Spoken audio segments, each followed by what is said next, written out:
بسم الله الرحمن الرحيم পরম করুণাময় ও অসীম দয়ালু আল্লাহর নামে শুরু। ألف لام را تلك آيات الكتاب الحكيم আলিফ লাম র, এগুলো হিকমতপূর্ণ কিতাবের আয়াত। أكان للناس عجبا أن أوحينا إلى رجل منهم أن أنذر الناس وبشر الذين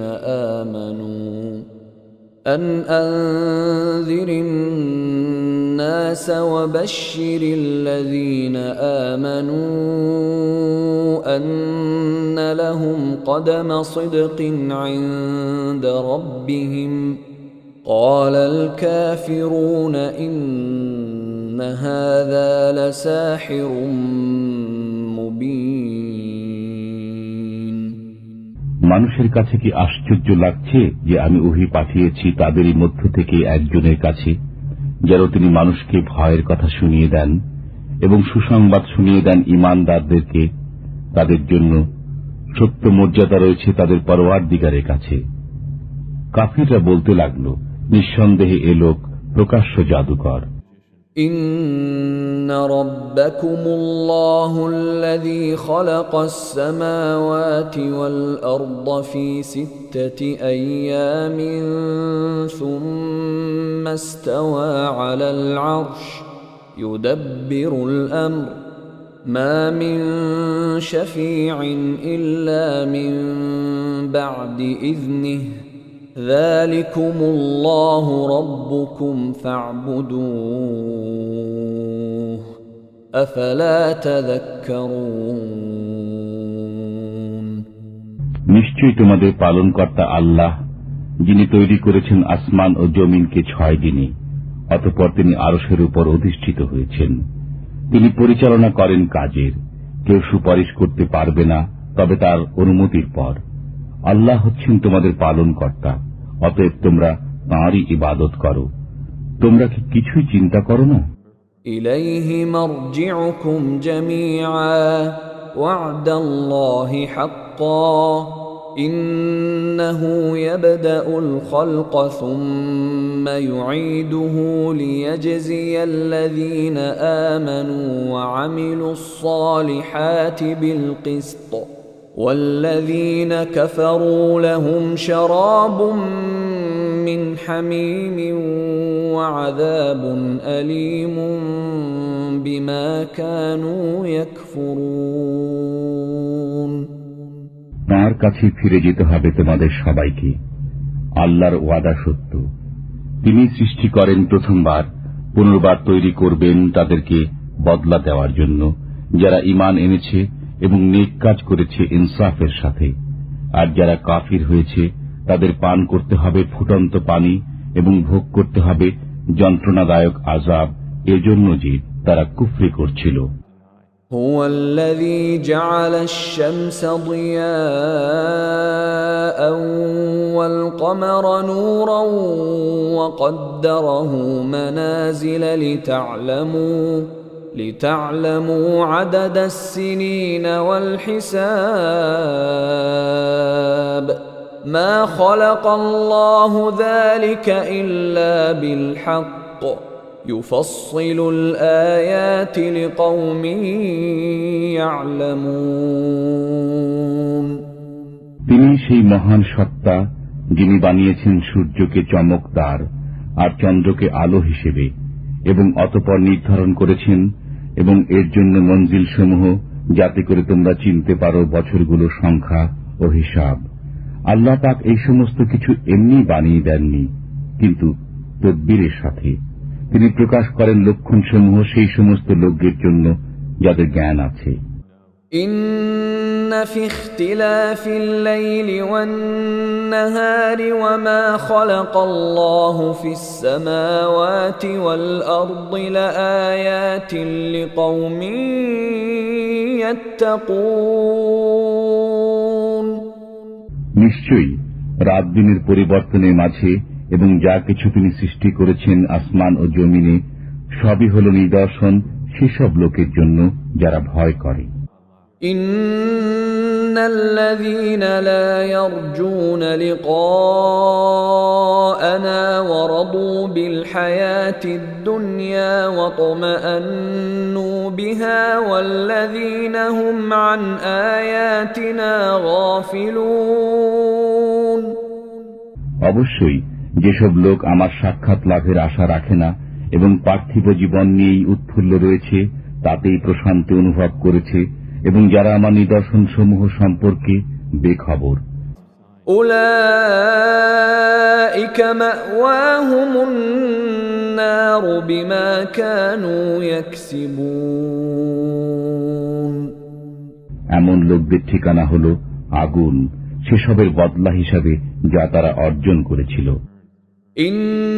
ইন্নাল্লাযীনা আমানু ওয়া আমিলুস সালিহাতি ইয়াহদীহিম রাব্বুহুম বিঈমানিহিম তাজরি মিন তাহতিহিমুল আনহারু ফি জান্নাতিন নাঈম। অবশ্য যেসব লোক ঈমান এনেছে এবং সৎ কাজ করেছে তাদেরকে হিদায়াত করবেন তাদের পালনকর্তা তাদের ঈমানের মাধ্যমে। তাদের তলদেশে প্রবাহিত হয় প্রস্রবণ সমূহ সুখময় কাননকুঞ্জে। দাওয়াহুম ফিহা সুবহানাকাল্লাহুম্মা ওয়া তাহিয়্যাতুহুম ফিহা সালাম ওয়া আখিরু দাওয়াহুম আনিল হামদুলিল্লাহি রাব্বিল আলামিন। সেখানে তাদের প্রার্থনা হল, পবিত্র তোমার সত্তা হে আল্লাহ, আর শুভেচ্ছা হল সালাম, আর তাদের প্রার্থনার সমাপ্তি হয় সমস্ত প্রশংসা বিশ্বপালক আল্লাহর জন্য বলে। وَلَوْ يُعَجِّلُ اللَّهُ لِلنَّاسِ الشَّرَّ اسْتِعْجَالَهُم بِالْخَيْرِ لَقُضِيَ إِلَيْهِمْ أَجَلُهُمْ فَنَذَرُ الَّذِينَ لَا يَرْجُونَ لِقَاءَنَا فِي طُغْيَانِهِمْ يَعْمَهُونَ। আর যদি আল্লাহ তাআলা মানুষকে যথাশীঘ্র অকল্যাণ পৌঁছে দেন, যত শীঘ্র তারা কল্যাণ কামনা করে, তাহলে তাদের আশাই শেষ করে দিতে হতো। সুতরাং যাদের মনে আমার সাক্ষাতের আশা নেই, আমি তাদেরকে তাদের দুষ্টামিতে ব্যতিব্যস্ত ছেড়ে দিয়ে রাখি। وَإِذَا مَسَّ الْإِنسَانَ الضُّرُّ دَعَانَا لِجَنبِهِ أَوْ قَاعِدًا أَوْ قَائِمًا فَلَمَّا كَشَفْنَا عَنْهُ ضُرَّهُ مَرَّ كَأَن لَّمْ يَدْعُنَا إِلَى ضُرٍّ مَّسَّهُ كَذَلِكَ زُيِّنَ لِلْمُسْرِفِينَ مَا كَانُوا يَعْمَلُونَ। আর যখন মানুষ কষ্টের সম্মুখীন হয়, শুয়ে বসে দাঁড়িয়ে আমাকে ডাকতে থাকে, তারপর আমি যখন তা থেকে মুক্ত করে দেই, সে কষ্ট যখন চলে যায় তখন মনে হয় কখনো কোনো কষ্টের সম্মুখীন হয়ে যেন আমাকে ডাকেইনি।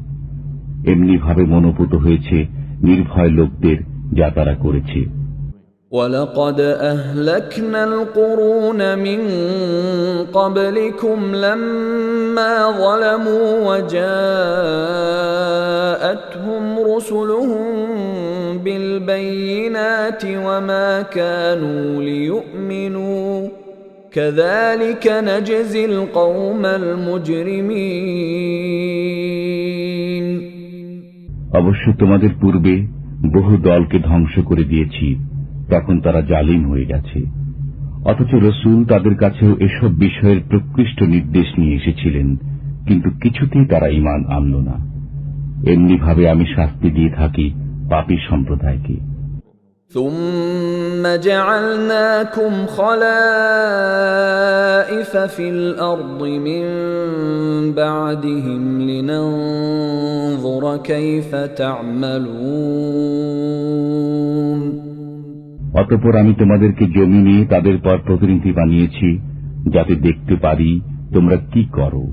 وَإِذَا تُتْلَى عَلَيْهِمْ آيَاتُنَا بَيِّنَاتٍ قَالَ الَّذِينَ لَا يَرْجُونَ لِقَاءَنَا ائْتِ بِقُرْآنٍ غَيْرِ هَذَا أَوْ بَدِّلْهُ قُلْ مَا يَكُونُ لِي أَنْ أُبَدِّلَهُ مِنْ تِلْقَاءِ نَفْسِي إِنْ أَتَّبِعُ إِلَّا مَا يُوحَى إِلَيَّ إِنِّي أَخَافُ إِنْ عَصَيْتُ رَبِّي عَذَابَ يَوْمٍ عَظِيمٍ। আর যখন তাদের কাছে আমার প্রকৃষ্ট আয়াতসমূহ পাঠ করা হয়, তখন সে সমস্ত লোকেরা বলে, যাদের আশা নেই আমার সাক্ষাতের, নিয়ে এসো কোন কোরআন এটি ছাড়া, অথবা একে পরিবর্তিত করে দাও। তাহলে বলে দাও, একে নিজের পক্ষ থেকে পরিবর্তিত করা আমার কাজ নয়। আমি সেই নির্দেশেরই আনুগত্য করি যা আমার কাছে আসে। আমি যদি স্বীয় পরওয়ারদিগারের নাফরমানি করি, তবে কঠিন দিবসের আযাবের ভয় করি। قُلْ لَوْ شَاءَ اللَّهُ مَا تَلَوْتُهُ عَلَيْكُمْ وَلَا أَدْرَاكُمْ بِهِ فَقَدْ لَبِثْتُ فِيكُمْ عُمُرًا مِّن قَبْلِهِ أَفَلَا تَعْقِلُونَ। বলে দাও, যদি আল্লাহ চাইতেন তবে আমি এটি তোমাদের সামনে পড়তাম না, আর নাইবা তিনি তোমাদেরকে অবহিত করতেন এ সম্পর্কে, কারণ আমি তোমাদের মাঝে ইতিপূর্বেও একটা বয়স অতিবাহিত করেছি। তারপরেও কি তোমরা চিন্তা করবে না? فَمَنْ أَظْلَمُ مِمَّنِ افْتَرَى عَلَى اللَّهِ كَذِبًا أَوْ كَذَّبَ بِآيَاتِهِ إِنَّهُ لَا يُفْلِحُ الْمُجْرِمُونَ। অতঃপর তার চেয়ে বড় জালিম কে হবে, যে আল্লাহর প্রতি অপবাদ আরোপ করেছে কিংবা তার আয়াতসমূহকে মিথ্যা বলে অভিহিত করেছে। কশ্চিন কালেও পাপীদের কোনো কল্যাণ হয় না। وَيَعْبُدُونَ مِن دُونِ اللَّهِ مَا لَا يَضُرُّهُمْ وَلَا يَنفَعُهُمْ وَيَقُولُونَ هَؤُلَاءِ شُفَعَاؤُنَا عِندَ اللَّهِ قُلْ أَتُنَبِّئُونَ اللَّهَ بِمَا لَا يَعْلَمُ فِي السَّمَاوَاتِ وَلَا فِي الْأَرْضِ سُبْحَانَهُ وَتَعَالَى عَمَّا يُشْرِكُونَ। আর উপাসনা করে আল্লাহকে বাদ দিয়ে এমন বস্তুর যা না তাদের কোনো ক্ষতি সাধন করতে পারে না লাভ, এবং বলে, এরা তো আল্লাহর কাছে আমাদের সুপারিশকারী। তুমি বলো, তোমরা কি আল্লাহকে এমন বিষয় অবহিত করছো যে সম্পর্কে তিনি অবহিত নন আসমান ও জমিনের মাঝে? তিনি পূত পবিত্র ও মহান সে সমস্ত থেকে যাকে তোমরা শরীক করছো। وَمَا كَانَ النَّاسُ إِلَّا أُمَّةً وَاحِدَةً فَاخْتَلَفُوا وَلَوْلَا كَلِمَةٌ سَبَقَتْ مِنْ رَبِّكَ لَقُضِيَ بَيْنَهُمْ فِيمَا فِيهِ يَخْتَلِفُونَ। আর সমস্ত মানুষ একই উম্মতভুক্ত ছিল, পরে পৃথক হয়ে গেছে। আর একটি কথা যদি তোমার পরওয়ারদিগারের পক্ষ থেকে পূর্বে নির্ধারিত না হয়ে যেত, তবে তারা যে বিষয়ে বিরোধ করছে তার মীমাংসা হয়ে যেত। وَيَقُولُونَ لَوْلَا أُنْزِلَ عَلَيْهِ آيَةٌ مِّن رَّبِّهِ فَقُلْ إِنَّمَا الْغَيْبُ لِلَّهِ فَانْتَظِرُوا إِنِّي مَعَكُمْ مِنَ الْمُنْتَظِرِينَ। বস্তুত তারা বলে, তার কাছে তার পরওয়ারদিগারের পক্ষ থেকে কোনো নির্দেশ এলো না কেন? বলে দাও, গায়েবের কথা আল্লাহই জানেন, আমিও তোমাদের সাথে অপেক্ষায় রইলাম। وَإِذَا أَذَقْنَا النَّاسَ رَحْمَةً مِّن بَعْدِ ضَرَّاءَ مَسَّتْهُمْ إِذَا لَهُم مَّكْرٌ فِي آيَاتِنَا قُلِ اللَّهُ أَسْرَعُ مَكْرًا إِنَّ رُسُلَنَا يَكْتُبُونَ مَا تَمْكُرُونَ। আর যখন আমি আস্বাদন করাই স্বীয় রহমত সে কষ্টের পর যা তাদের ভোগ করতে হয়েছিল, তখনই তারা আমার শক্তিমত্তার মাঝে নানা রকম ছলাকলা তৈরি করতে আরম্ভ করবে। আপনি বলে দিন, আল্লাহ সবচেয়ে দ্রুত কলাকৌশল তৈরি করতে পারেন। নিশ্চয়ই আমাদের ফেরেশতারা লিখে রাখে তোমাদের ছলচাতুরি। هو الذي يسيركم في البر والبحر حتى إذا كنتم في الفلك وجرين بهم بريح طيبة وفرحوا بها جاءتها ريح عاصف وجاءهم الموج من كل مكان وظنوا أنهم أحيط بهم دعوا الله مخلصين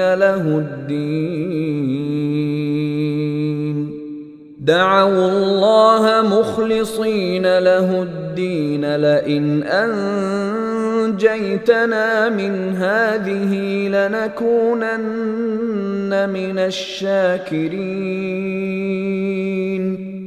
তিনি তোমাদেরকে ভ্রমণ করান স্থলে ও সাগরে, এমনকি যখন তোমরা নৌকাসমূহে আরোহণ করলে আর তার লোকজনকে অনুকূল হাওয়ায় বয়ে নিয়ে চলল এবং তাতে তারা আনন্দিত হল।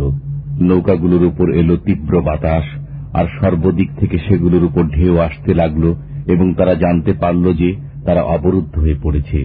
তখন ডাকতে লাগলো আল্লাহকে তার ইবাদতে নিঃস্বার্থ হয়ে, যদি তুমি আমাদেরকে এ বিপদ থেকে উদ্ধার করে তোলো তাহলে নিঃসন্দেহে আমরা কৃতজ্ঞ থাকব।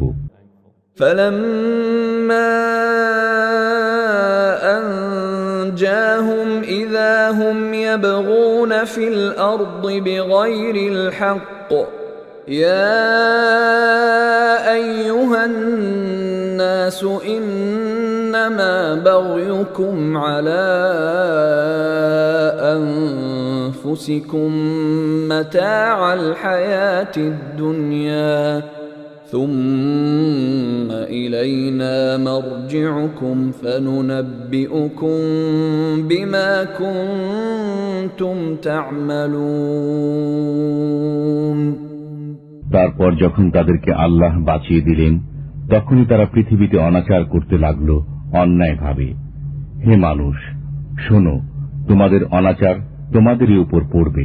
পার্থিব জীবনের সুফল ভোগ করে নাও, অতঃপর আমার নিকট প্রত্যাবর্তন করতে হবে, তখন আমি বাতলে দেব যা কিছু তোমরা করতে। إنما مثل الحياة الدنيا كماء أنزلناه من السماء فاختلط به نبات الأرض مما يأكل الناس والأنعام حتى إذا أخذت الأرض زخرفها وزينت وظن أهلها أنهم قادرون عليها أتاها أمرنا ليلا أو نهارا فجعلناها حصيدا كأن لم تغن بالأمس كذلك نفصل الآيات لقوم يتفكرون পার্থিব জীবনের উদাহরণ তেমনি, যেমন আমি আসমান থেকে পানি বর্ষণ করলাম, পরে তা মিলিত সংমিশ্রিত হয়ে তা থেকে জমিনের শ্যামল উদ্ভিদ বেরিয়ে এলো, যা মানুষ ও জীবজন্তুরা খেয়ে থাকে।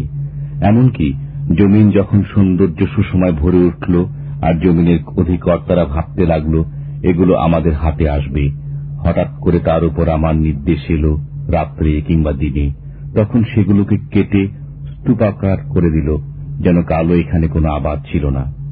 এমনি ভাবে আমি খোলাখুলি বর্ণনা করে থাকি নিদর্শনসমূহ সে সমস্ত লোকদের জন্য যারা লক্ষ্য করে।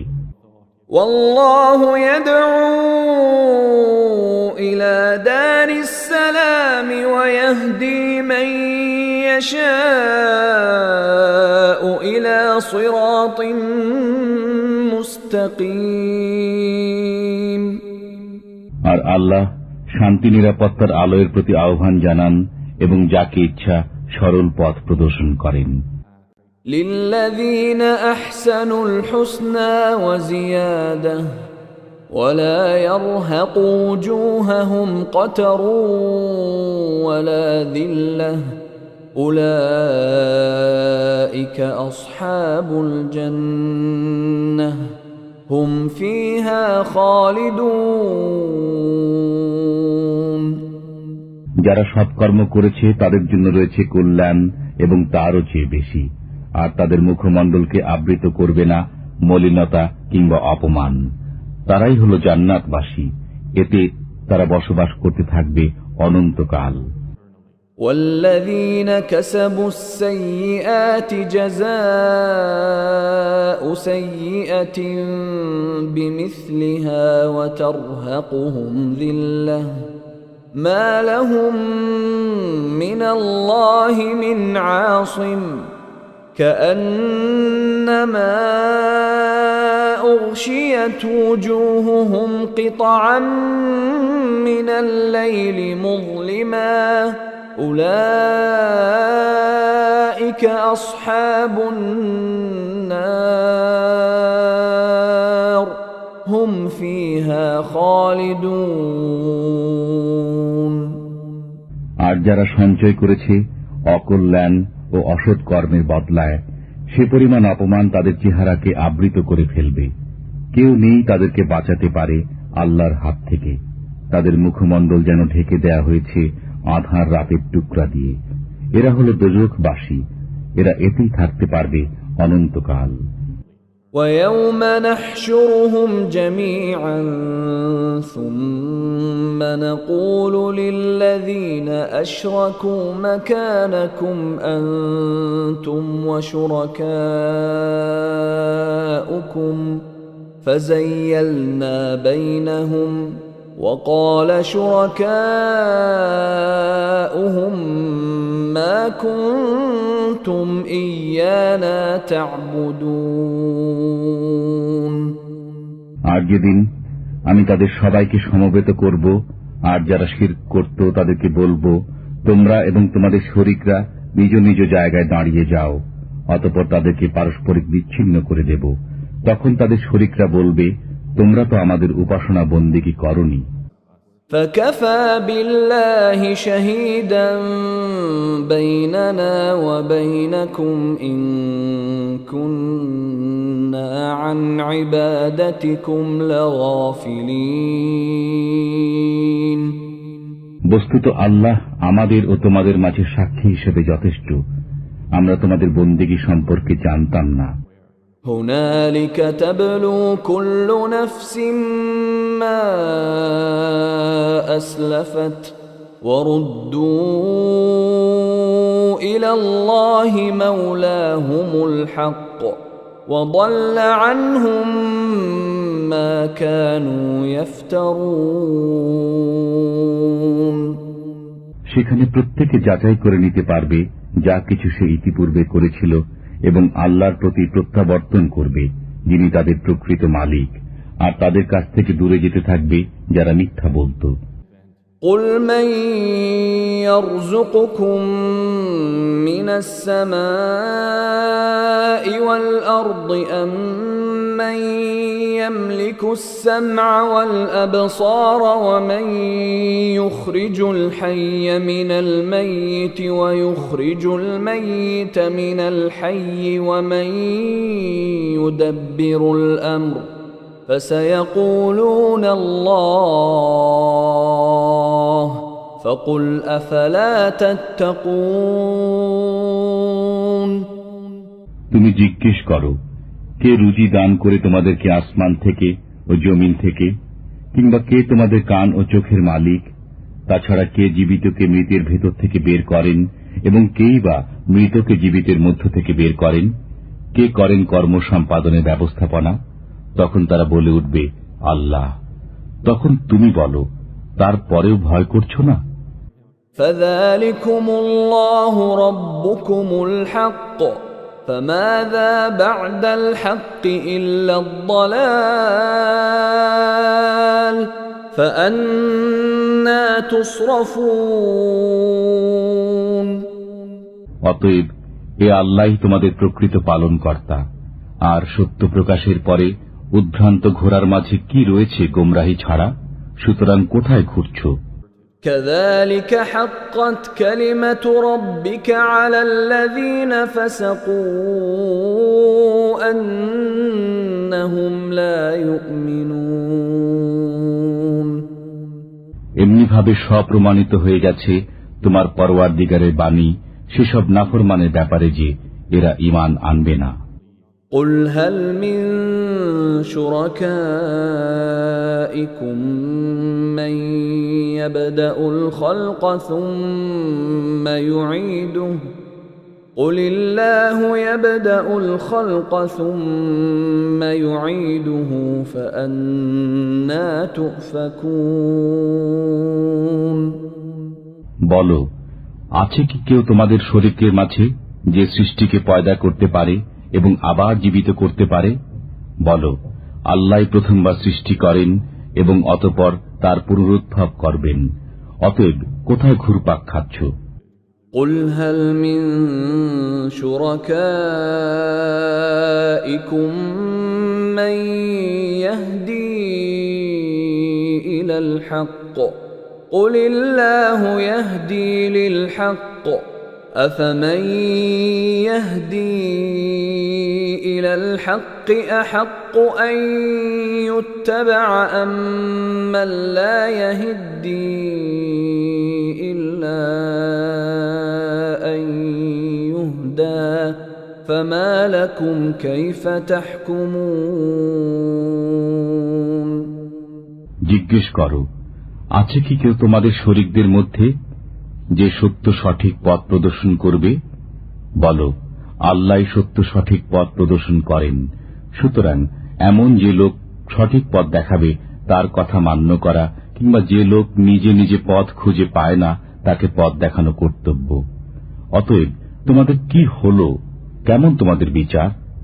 وما يتبع أكثرهم إلا ظنا إن الظن لا يغني من الحق شيئا إن الله عليم بما يفعلون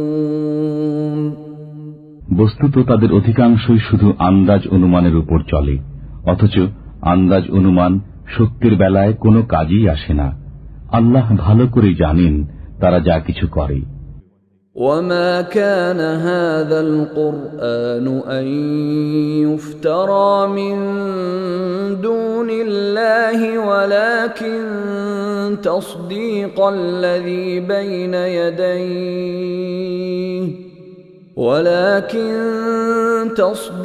الذي بين يديه وتفصيل الكتاب لا ريب فيه من رب العالمين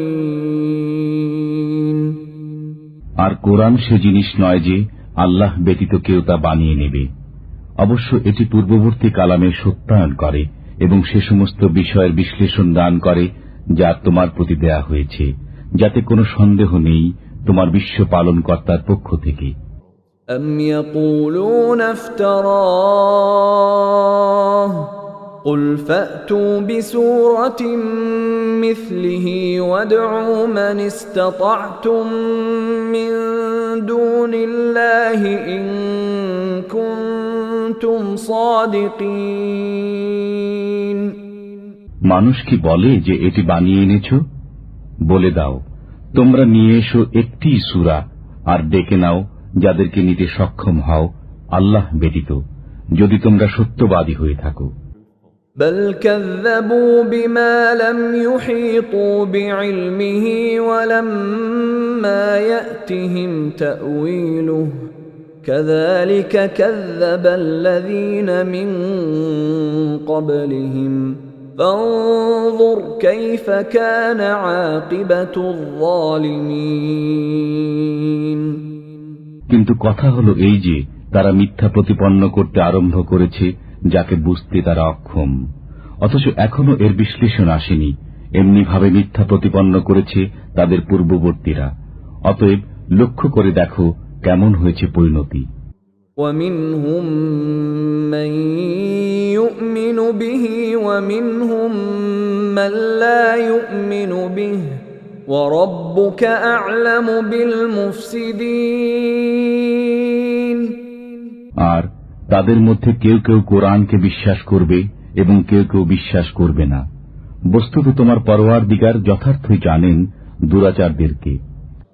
وَإِن كَذَّبُوكَ فَقُل لِّي عَمَلِي وَلَكُمْ عَمَلُكُمْ أَنتُم بَرِيئُونَ مِمَّا أَعْمَلُ وَأَنَا بَرِيءٌ مِّمَّا تَعْمَلُونَ।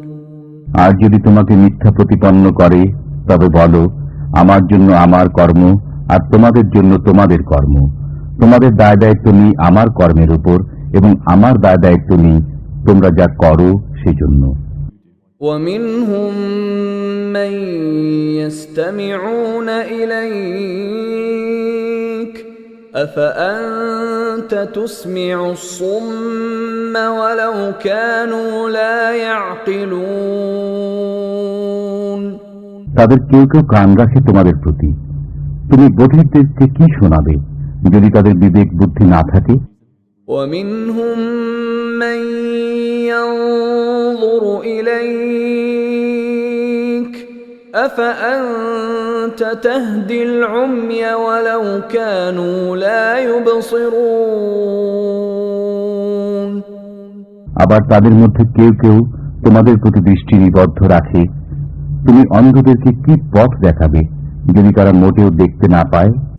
ইন্নাল্লাহা লা ইয়াযলিমুন-নাসা শাইআন ওয়ালাকিন্নান নাসা আনফুসাহুম ইয়াযলিমুন।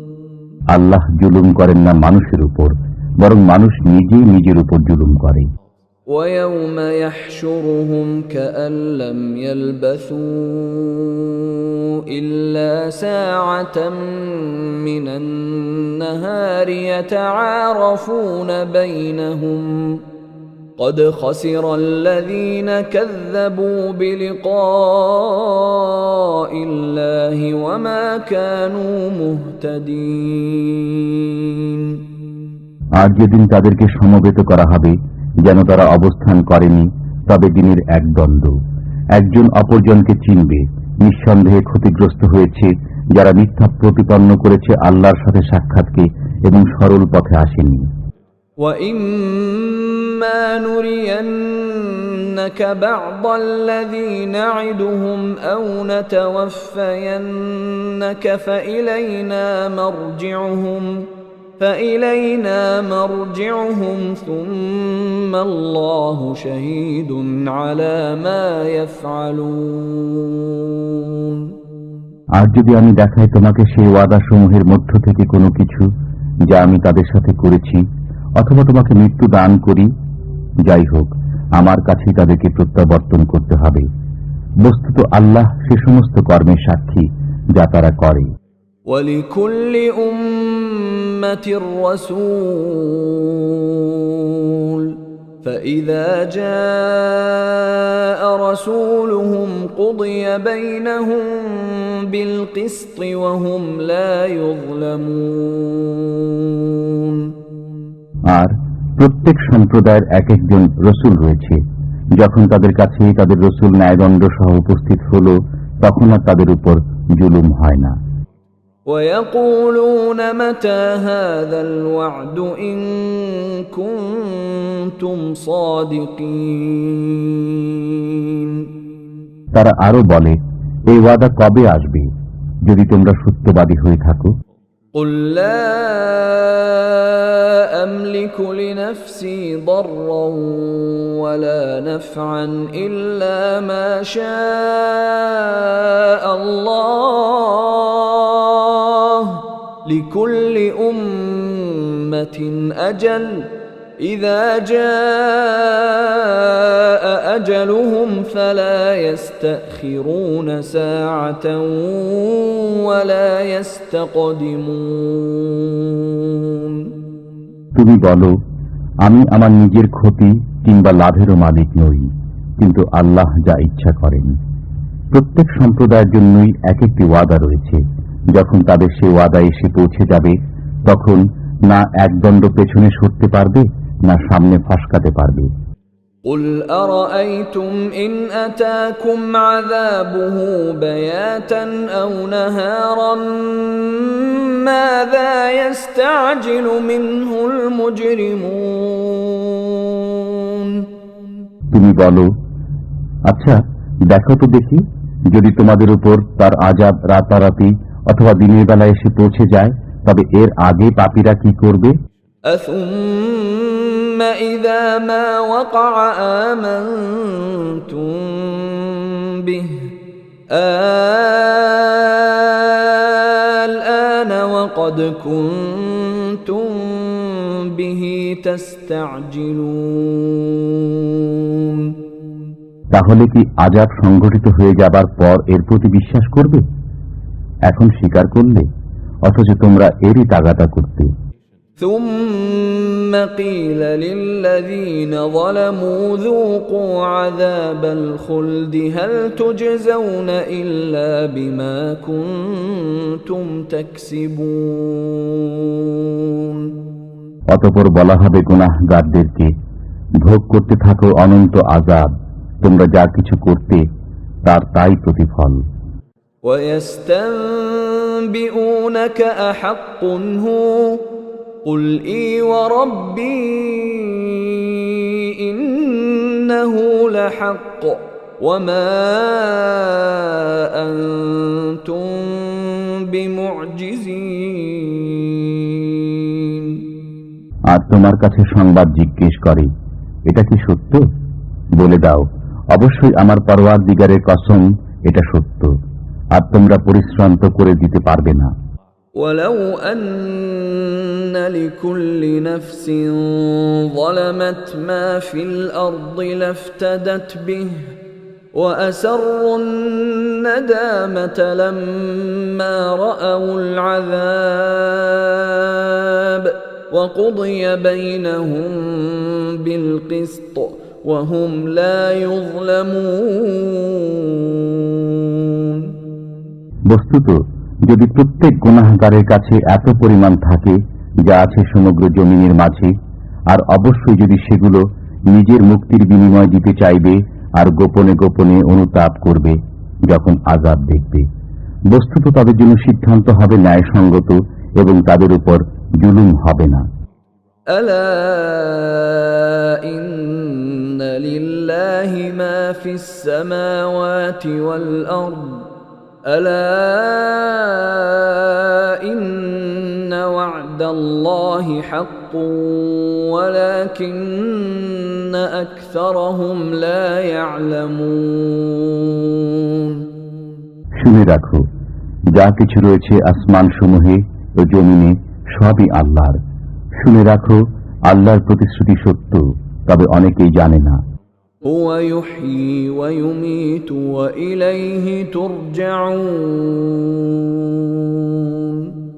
তিনি জীবন ও মরণ দান করেন এবং তাঁরই কাছে প্রত্যাবর্তন করতে হবে। يا أيها الناس قد جاءتكم موعظة من ربكم وشفاء لما في الصدور وهدى ورحمة للمؤمنين হে মানবকুল, তোমাদের কাছে উপদেশ বাণী এসেছে তোমাদের পরওয়ারদিগারের পক্ষ থেকে, এবং অন্তরের রোগের নিরাময়, হেদায়েত ও রহমত মুসলমানদের জন্য। قل بفضل الله وبرحمته فبذلك فليفرحوا هو خير مما يجمعون বলো, আল্লাহর দয়া ও মেহেরবানিতে, সুতরাং এরই প্রতি তাদের সন্তুষ্ট থাকা উচিত। এটি উত্তম সে সমুদয় থেকে যা সঞ্চয় করছো। قل أرأيتم ما أنزل الله لكم من رزق فجعلتم منه حراما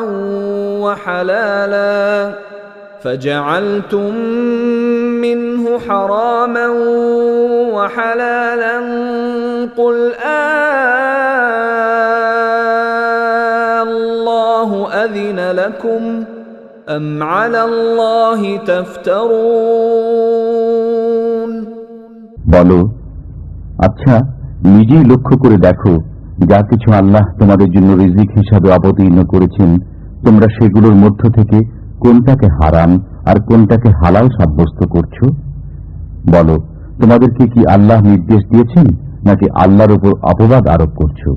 وما ظن الذين يفترون على الله الكذب يوم القيامة إن الله لذو فضل على الناس ولكن أكثرهم لا يشكرون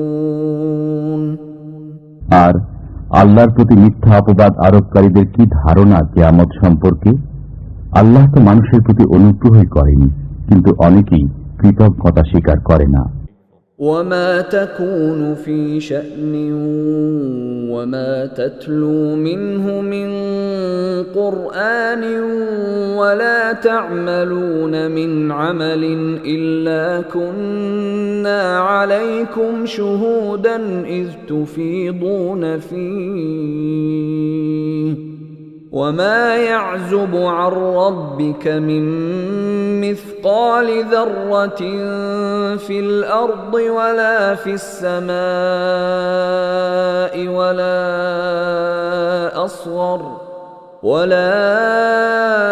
أصغر من ذلك ولا أكبر إلا في كتاب مبين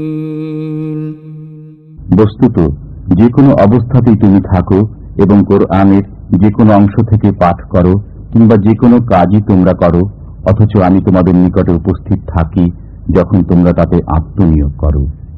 আর তোমার পরওয়ারদিগার থেকে গোপন থাকে না একটি কণাও, জমিনের এবং না আসমানের, না এর চেয়ে ক্ষুদ্র কোনো কিছু আছে, না বড়, যা এই প্রকৃষ্ট কিতাবে নেই।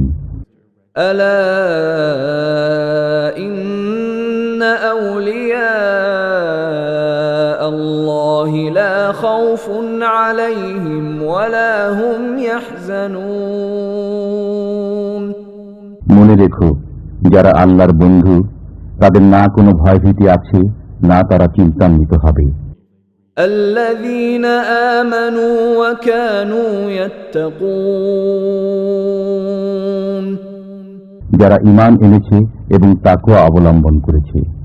لهم البشرى في الحياة الدنيا وفي الآخرة لا تبديل لكلمات الله ذلك هو الفوز العظيم তাদের জন্য সুসংবাদ পার্থিব জীবনে ও পরকালীন জীবনে। আল্লাহর কথার কোনো হেরফের হয় না, এটাই হলো মহা সফলতা। ولا يحزنك قولهم إن العزة لله جميعا هو السميع العليم আর তাদের কথা দুঃখ নিও না, আসলে সমস্ত ক্ষমতা আল্লাহর, তিনি শ্রবণকারী, সর্বজ্ঞ। ألا إن لله من في السماوات ومن في الأرض وما يتبع الذين يدعون من دون الله شركاء إن يتبعون إلا الظن وإن هم إلا يخرصون শুনছ, আসমান সমূহে ও জমিনে যা কিছু রয়েছে সবই আল্লাহর, আর এরা যারা আল্লাহকে বাদ দিয়ে শরীকদের উপাসনার পেছনে পড়ে আছে তা আসলে কিছুই নয়। এরা নিজেরই কল্পনার পেছনে পড়ে রয়েছে এবং এছাড়া আর কিছু নয় যে এরা বুদ্ধি খাটাচ্ছে। هو الذي جعل لكم الليل لتسكنوا فيه والنهار مبصرا إن في ذلك لآيات لقوم يسمعون তিনি তোমাদের জন্য তৈরি করেছেন রাত, যাতে করে তোমরা তাতে প্রশান্তি লাভ করতে পারো, আর দিন দিয়েছেন দর্শন করার জন্য। নিঃসন্দেহে এতে নিদর্শন রয়েছে সেসব লোকদের জন্য যারা শ্রবণ করে। قالوا اتخذ الله ولدا سبحانه هو الغني له ما في السماوات وما في الأرض إن عندكم من سلطان بهذا أتقولون على الله ما لا تعلمون তারা বলে, আল্লাহ পুত্র সাব্যস্ত করে নিয়েছেন। তিনি পবিত্র, তিনি অমুখাপেক্ষী, যা কিছু রয়েছে আসমান সমূহে ও জমিনে সবই তাঁর। তোমাদের কাছে তার কোনো সনদ নেই, কেন তোমরা আল্লাহর প্রতি মিথ্যারোপ করো যার কোনো সনদই তোমাদের কাছে নেই? قل إن الذين يفترون على الله الكذب لا يفلحون বলে দাও, যারা এরূপ করে তারা অব্যাহতি পায় না। متاع في الدنيا ثم إلينا مرجعهم ثم نذيقهم العذاب الشديد بما كانوا يكفرون পার্থিব জীবনে সামান্যই লাভ, অতঃপর আমার নিকট প্রত্যাবর্তন করতে হবে, তখন আমি তাদেরকে আস্বাদন করাবো কঠিন আযাব তাদেরই কৃত কুফরির বদলাতে। واتل عليهم نبأ نوح إذ قال لقومه يا قوم إن كان كبر عليكم مقامي وتذكيري بآيات الله فعلى الله توكلت فأجمعوا أمركم وشركاءكم ثم لا يكن أمركم عليكم غمة ثم قضوا إلي ولا تنظرون আর তাদেরকে শুনিয়ে দাও নূহের অবস্থা, যখন সে স্বীয় সম্প্রদায়কে বলল, হে আমার সম্প্রদায়, যদি তোমাদের মাঝে আমার অবস্থিতি এবং আল্লাহর আয়াতসমূহের মাধ্যমে নসিহত করা ভারী বলে মনে হয়ে থাকে, তবে আমি আল্লাহর উপর ভরসা করছি। এখন তোমরা সবাই মিলে নিজেদের কর্ম সাব্যস্ত করো এবং এতে তোমাদের শরীকদেরকেও সমবেত করে নাও, যাতে তোমাদের মাঝে নিজেদের কাজের ব্যাপারে কোনো সন্দেহ সংশয় না থাকে। অতঃপর আমার সম্পর্কে যা কিছু করার করে ফেলো এবং আমাকে অব্যাহতি দিও না। فإن توليتم فما سألتكم من أجر إن أجري إلا على الله وأمرت أن أكون من المسلمين। তারপরও যদি বিমুখতা অবলম্বন করো তবে আমি তোমাদের কাছে কোন রকম বিনিময় কামনা করি না। আমার বিনিময় হলো আল্লাহর দায়িত্বে, আর আমার প্রতি নির্দেশ রয়েছে যেন আমি আনুগত্য অবলম্বন করি। فكذبوه فنجيناه ومن معه في الفلك وجعلناهم خلائف وأغرقنا الذين كذبوا بآياتنا فانظر كيف كان عاقبة المنذرين।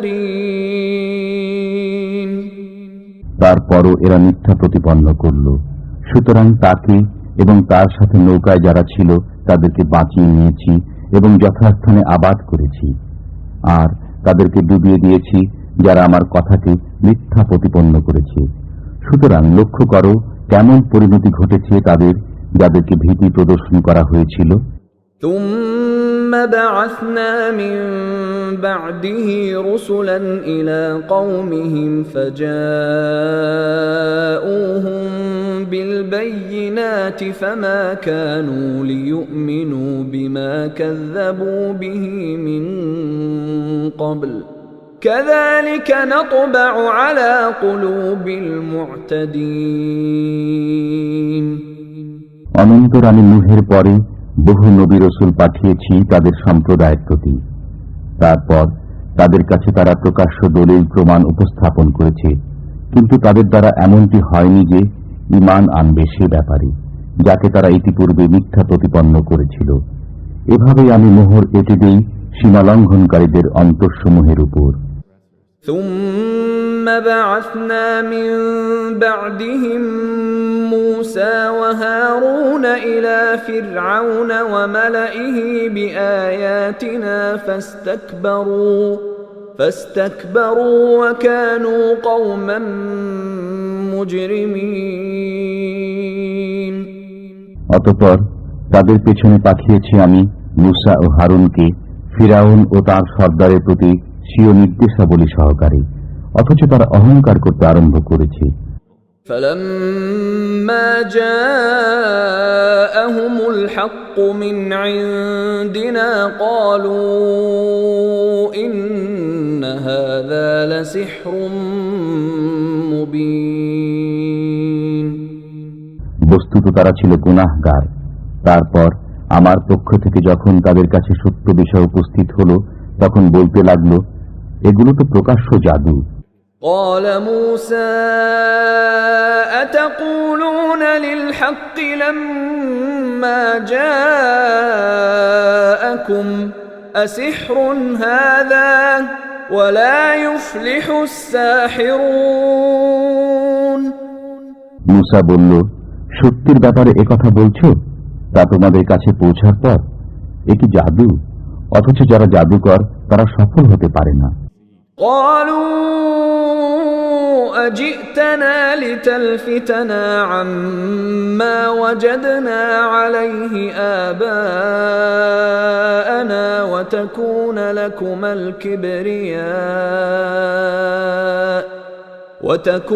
لكما الكبرياء في الأرض وما نحن لكما بمؤمنين। তারা বলল, তুমি কি আমাদেরকে সে পথ থেকে ফিরিয়ে দিতে এসেছো যাতে আমরা পেয়েছি আমাদের বাপ দাদাদেরকে, আর যাতে তোমরা দুইজন এদেশের সর্দারি পেয়ে যেতে পারো? আমরা তোমাদেরকে কিছুতেই মানব না। وقال فرعون ائتوني بكل ساحر عليم। আর ফিরাউন বলল, আমার কাছে নিয়ে এসো সুদক্ষ জাদুকরদেরকে। فلما جاء السحرة قال لهم موسى ألقوا ما أنتم ملقون। তারপর যখন জাদুকররা এলো মুসা তাদেরকে বলল, নিক্ষেপ করো, তোমরা যা কিছু নিক্ষেপ করে থাকো। فلما ألقوا قال موسى ما جئتم به السحر إن الله سيبطله إن الله لا يصلح عمل المفسدين। তারপর যখন তারা নিক্ষেপ করল, মুসা বলল, যা কিছু তোমরা এনেছ তা সবই জাদু, এবার আল্লাহ এসব ভণ্ডুল করে দিচ্ছেন। নিঃসন্দেহে আল্লাহ দুষ্কর্মীদের কর্মকে সুষ্ঠুতা দান করেন না। ويحق الله الحق بكلماته ولو كره المجرمون।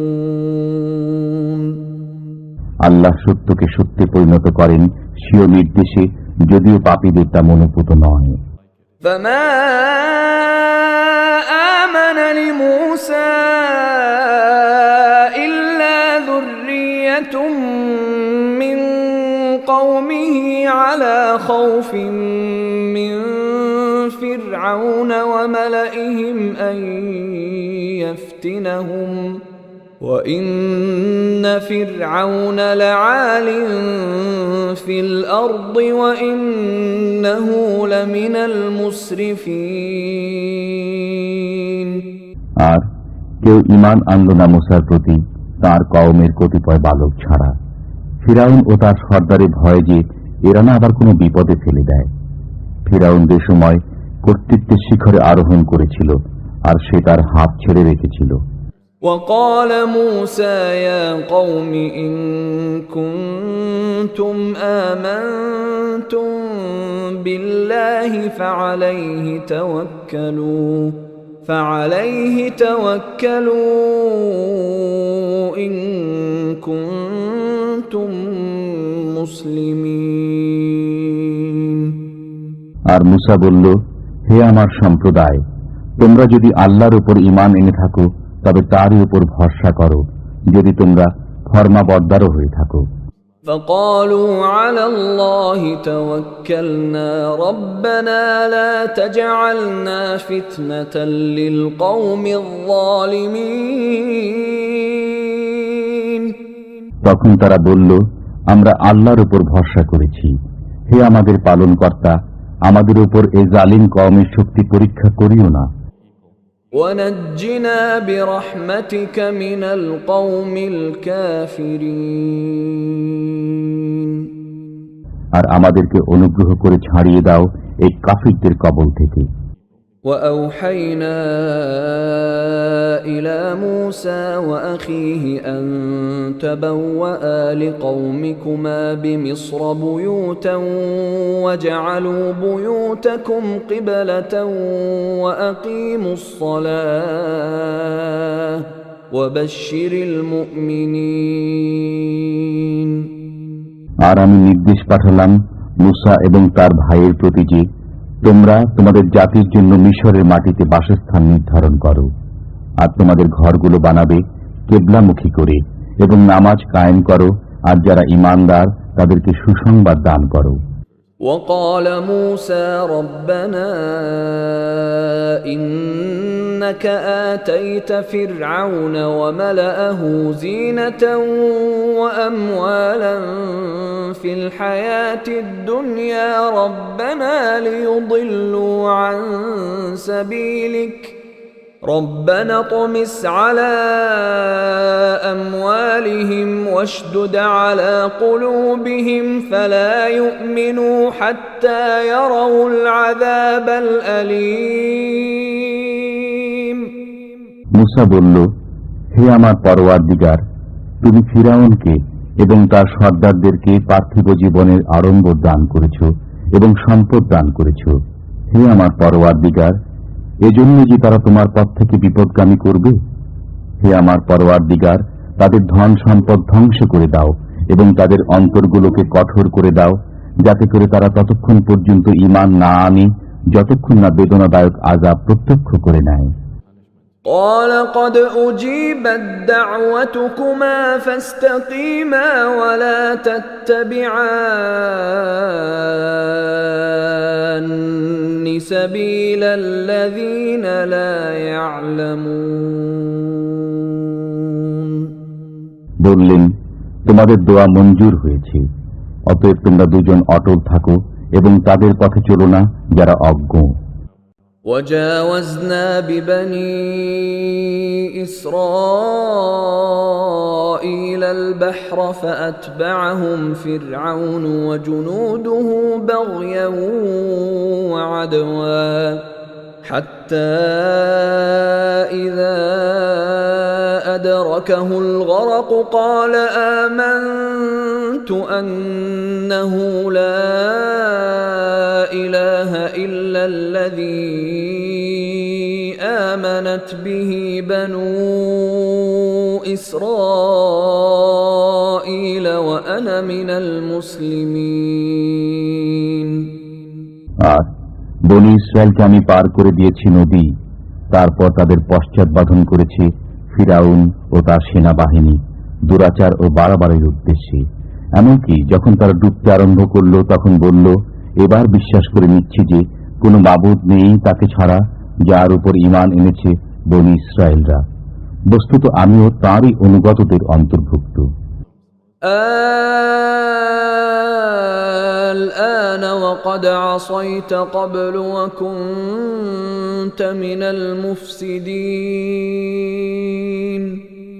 এখনই কথা বলছো, অথচ তুমি ইতিপূর্বে নাফরমানি করেছিলে এবং পথভ্রষ্টদেরই অন্তর্ভুক্ত ছিলে।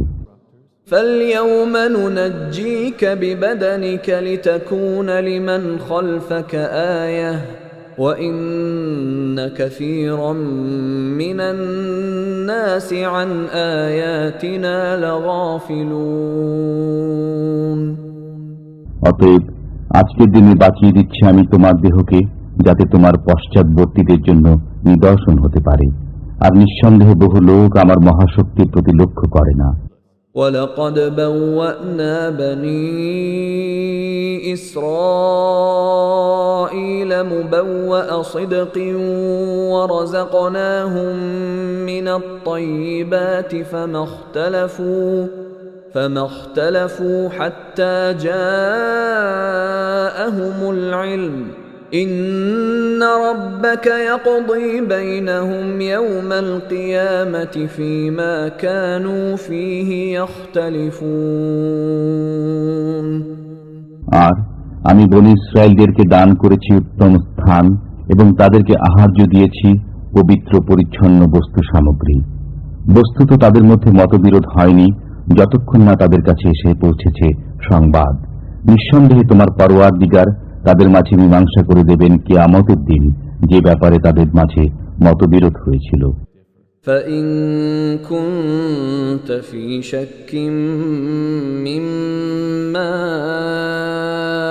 أَنزَلْنَا إِلَيْكَ فَاسْأَلِ الَّذِينَ يَقْرَؤُونَ الْكِتَابَ مِن قَبْلِكَ لقد جاءك الحق من ربك فلا تكونن من الممترين সুতরাং তুমি যদি সে বস্তু সম্পর্কে কোনো সন্দেহের সম্মুখীন হয়ে থাকো যা তোমার প্রতি আমি নাজিল করেছি, তবে তাদেরকে জিজ্ঞেস করো যারা তোমার পূর্ব থেকে কিতাব পাঠ করছে।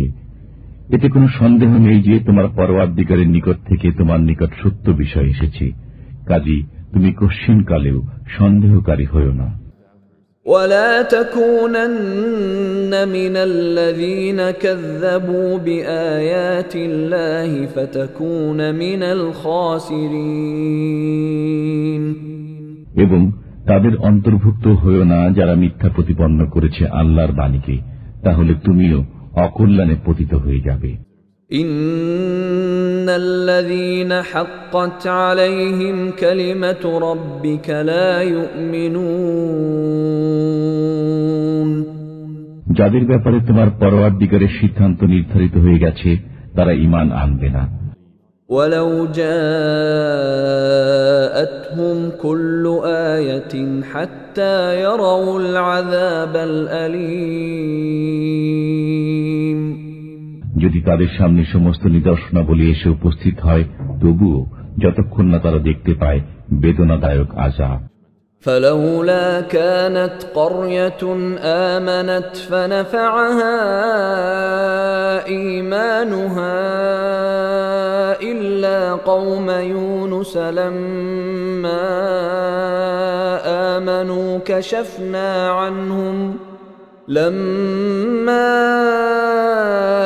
آمنوا كشفنا عنهم عذاب الخزي في الحياة الدنيا ومتعناهم إلى حين।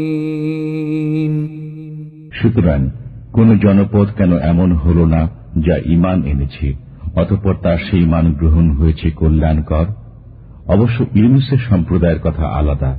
তারা যখন ঈমান আনে তখন আমি তুলে নেই তাদের উপর থেকে অপমানজনক আযাব পার্থিব জীবনে এবং তাদেরকে কল্যাণ পৌঁছাই এক নির্ধারিত সময় পর্যন্ত। وَلَوْ شَاءَ رَبُّكَ لَآمَنَ مَن فِي الْأَرْضِ كُلُّهُمْ جَمِيعًا أَفَأَنْتَ تُكْرِهُ النَّاسَ حَتَّى يَكُونُوا مُؤْمِنِينَ। আর তোমার পরওয়ারদিগার যদি চাইতেন তবে পৃথিবীর বুকে যারা রয়েছে তাদের সবাই ঈমান নিয়ে আসত সমবেতভাবে। তুমি কি মানুষের উপর জবরদস্তি করবে ঈমান আনার জন্য? وَمَا كَانَ لِنَفْسٍ أَن تُؤْمِنَ إِلَّا بِإِذْنِ اللَّهِ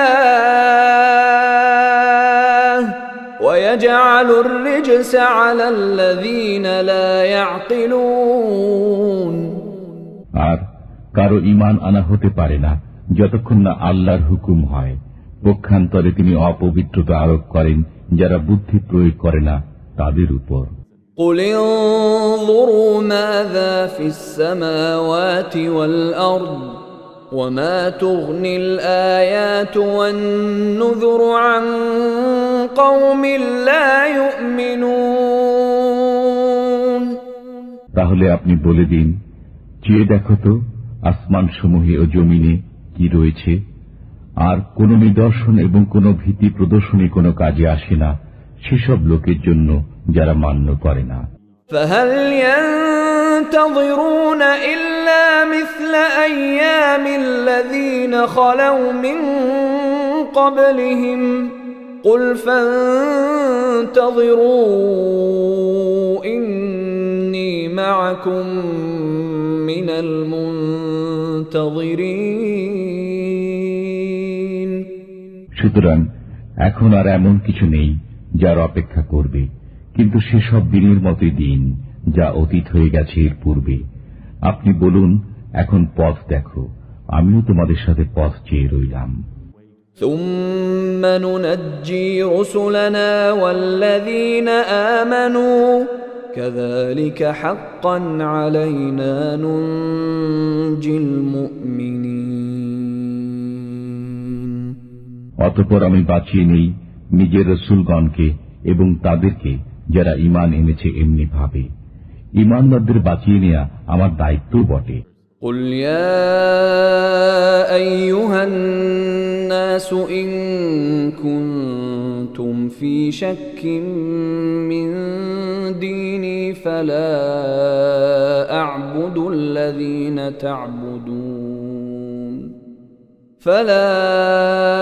أَعْبُدُ الَّذِينَ تَعْبُدُونَ مِن دُونِ اللَّهِ وَلَكِنْ أَعْبُدُ اللَّهَ الَّذِي يَتَوَفَّاكُمْ وَأُمِرْتُ أَنْ أَكُونَ مِنَ الْمُؤْمِنِينَ। বলে দাও, হে মানবকুল, তোমরা যদি আমার দ্বীনের ব্যাপারে সন্দিহান হয়ে থাকো তবে জেনো আমি তাদের ইবাদত করি না যাদের ইবাদত তোমরা করো আল্লাহ ব্যতীত, কিন্তু আমি ইবাদত করি আল্লাহ তাআলার, যিনি তুলে নেন তোমাদেরকে। আর আমার প্রতি নির্দেশ হয়েছে যাতে আমি ঈমানদারদের অন্তর্ভুক্ত থাকি। وَأَنْ أَقِمْ وَجْهَكَ لِلدِّينِ حَنِيفًا وَلَا تَكُونَنَّ مِنَ الْمُشْرِكِينَ। আর যেন সোজা দ্বীনের প্রতি মুখ করি সরল হয়ে, এবং যেন মুশরিকদের অন্তর্ভুক্ত না হই। وَلَا تَدْعُ مِن دُونِ اللَّهِ مَا لَا يَنفَعُكَ وَلَا يضرك فإن فعلت فإنك إذا من الظالمين আর নির্দেশ হয়েছে আল্লাহ ব্যতীত এমন কাউকে ডাকবে না যে তোমার ভালো করবে না মন্দও করবে না। বস্তুত তুমি যদি এমন কাজ করো তাহলে তখন তুমিও জালিমদের অন্তর্ভুক্ত হয়ে যাবে। وَإِن يَمْسَسْكَ اللَّهُ بِضُرٍّ فَلَا كَاشِفَ لَهُ إِلَّا هُوَ وَإِن يُرِدْكَ بِخَيْرٍ فَلَا رَادَّ لِفَضْلِهِ يُصِيبُ بِهِ مَن يَشَاءُ مِنْ عِبَادِهِ وَهُوَ الْغَفُورُ الرَّحِيمُ আর আল্লাহ যদি তোমার উপর কোনো কষ্ট আরোপ করেন তাহলে কেউ নেই তা খণ্ডাবার মতো তাকে ছাড়া। পক্ষান্তরে যদি তিনি কিছু কল্যাণ দান করেন তবে তার মেহেরবানীকে রহিত করার মতো কেউ নেই।